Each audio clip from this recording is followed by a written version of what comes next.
Hmm?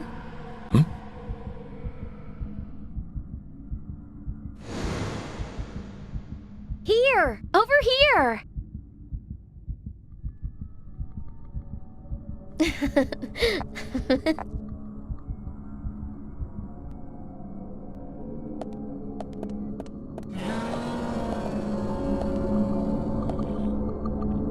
Yes.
Huh?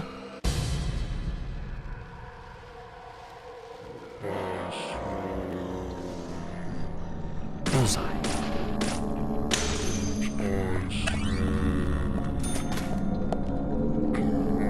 I shot bullseye.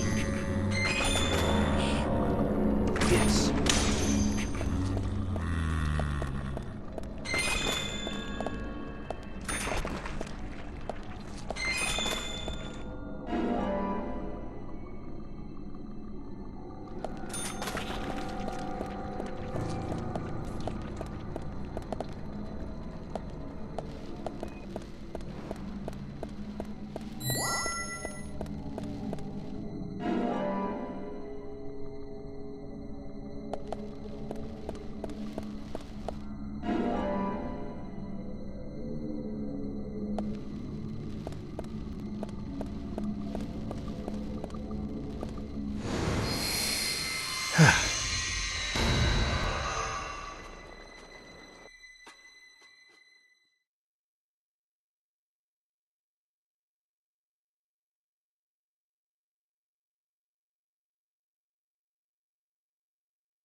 Agent Morgan, if you're so desperate, then why not smoke two at once? It...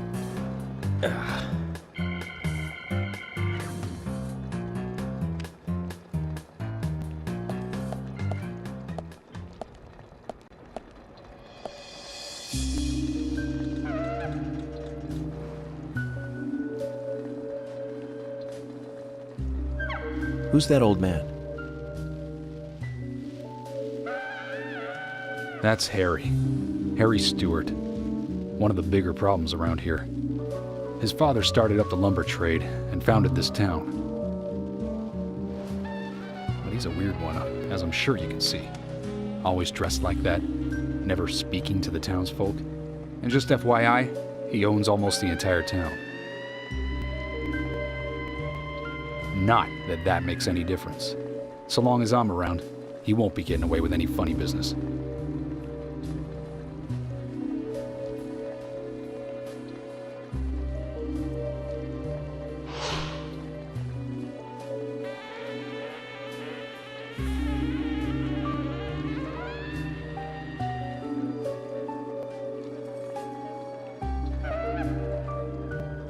Mr. Francis York Morgan, haste won't lead you to what you seek. Keep your eyes focused on your footing as we speak. So says Mr. Stewart.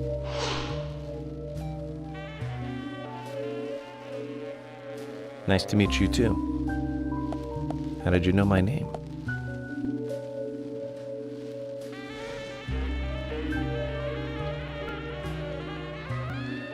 Mr. Francis York Morgan, information desires you, just as you desire information too. So says Mr. Stewart. Harry, stop trying to get in our way. Keep this up, and even you'll have to answer to the law.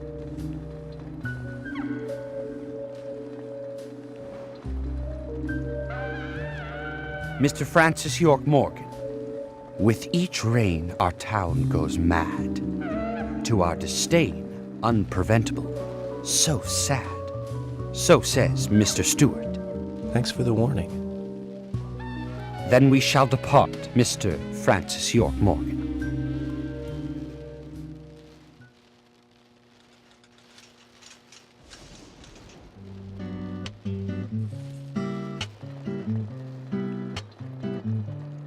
That's how he always is. Always spouting that nonsense. Don't give it any thought. It's all gibberish. Emily here. Uh-huh. Oh. Okay, thank you, Thomas. Agent York, we've contacted the first witnesses to the crime scene. You can interview them where they found the dead body. Excellent. I was just about to ask if you could take me there.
The body was found in the Greenvale Forest Park.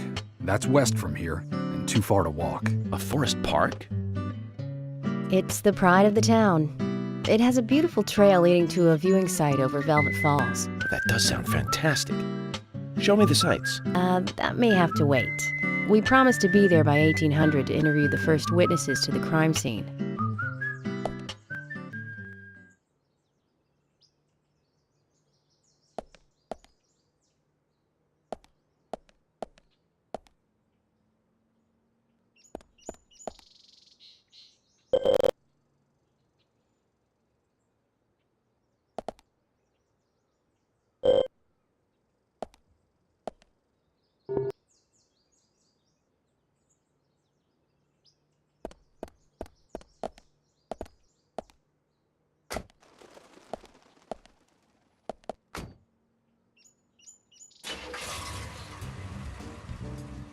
Agent Morgan, if I could just give you a friendly warning. Are you really upset about me taking over the case? I have the authority approved by the FBI to assume command. I understand you don't like it, but you will follow my orders. I'm not disputing FBI authority, but this is our town. You won't get far alone, and you gain nothing by antagonizing me. It's part of my personality. I just do things my way. I can take you off the case if you wish. Stop it, you two.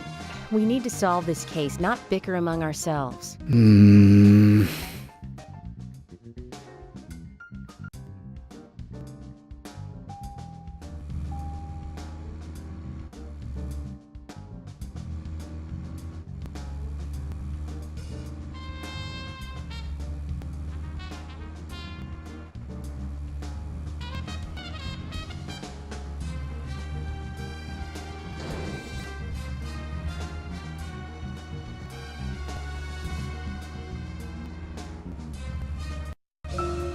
Anna's body was discovered by the woodsman Jim Green, along with his two grandchildren, Isaac and Isaiah. What were they doing in the forest? Just their daily routine. They found Anna's body during a morning walk. So you've talked to them already? Not officially. Not yet. Not yet? Are you out of your mind? You haven't interviewed them yet? Agent York, that tone is hardly appropriate. We were given orders to wait for you to arrive. Orders by who? A man called Abrams from the FBI. Robert, is it? Good old Bob Abrams. I did tell him to stay out of it. It's always tough to have a meddling boss, huh, Zach? I thought you knew, Agent Morgan. Don't worry about it. We may not have taken official statements, but we got all the information we need. I can fill you in right now if you'd like. Thanks, George, but that won't be necessary. I want to hear the details from the witnesses themselves, firsthand. I just can't believe that the children had to witness the crime scene. They may be traumatized. You'd better do this carefully. Don't tell me you get nervous talking to children, Emily. Not at all. That's not what I meant. Then what did you mean? Just forget it.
If you're wandering off, then we'll go on ahead. We don't have time to mess around. Okay, I'll meet up with you later. Agent York, we only have until 1800 to talk with the witnesses to the crime scene, okay?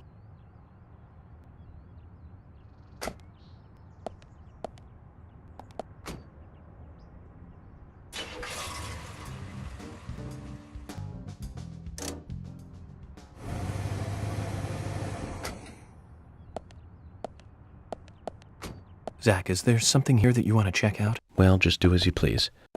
We can head to the forest later.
Speaking of 80s movies, one jewel in the rough springs to mind.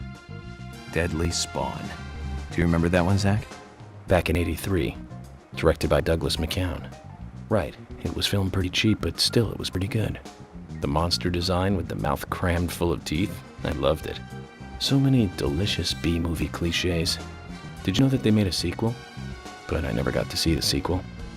The rental store didn't have it for some reason. They said the staff for the sequel was totally...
Tremors.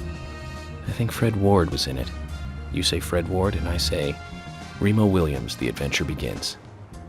That one was back in '85, I think. Directed by Guy Hamilton. Guess Hamilton was aiming to start a series like 007, but it had no sequels. A real shame. Do you remember the martial arts they used in that film? Called Senanju? The ultimate in martial arts, using no weapons at all. Remo's Master Chun ran across water, remember? And he loved soap operas. Man, that was a good character. He was played by Joel Grey, the best supporting actor in Cabaret. Of course, in Remo, he had so much makeup on you couldn't tell.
Now, Joel Grey's daughter is, of course... That's right, Jennifer Grey. You knew that, right, Zach? Jennifer Grey. She's in one of my most favorite movies. Ferris Bueller's Day Off, 1986, directed by John Hughes. That one was so 80s. Zach, you're not the most cheerful guy I know. But you really do like those cheerful movies. We used to love those teenage movies back then, didn't we? Breakfast Club and Pretty in Pink, St. Elmo's Fire, and Fast Times at Ridgemont High. That last one was in 1982, directed by Amy Heckerling. Now that was an impressive film. You've got Sean Penn in the lead, with Jennifer Jason Leigh and Phoebe Cates, not to mention Nicolas Cage and Forrest Whitaker were in it too. And the original book and the script were written by Cameron Crowe. How could that not be a great film? Do you remember, Zach? When that movie ended, the last words, the end, was from an arcade game. That's right, it was from Missile Command. That stuck in my head for a while. The memories. I feel like I have a lot of movies to catch up on. Let's just hope we can get to the end of this case soon. Then maybe we can catch up on a few. Give some thought about what movie you want to see next, Zach.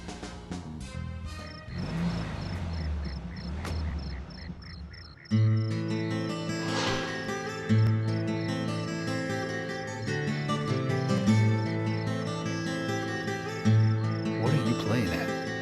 You tell us to come here, and you keep us waiting. Is this the way the FBI treats their own people? Hello, George. I just had some things I had to do. You really are pushing it, you know that? I'm sorry if I upset you, but it was important stuff. To me, at least. That isn't the issue here. We are in the middle of a homicide investigation. He's not listening, George. I think we both know by now how little he thinks of other people's feelings. I'll be more careful from now on. I promise.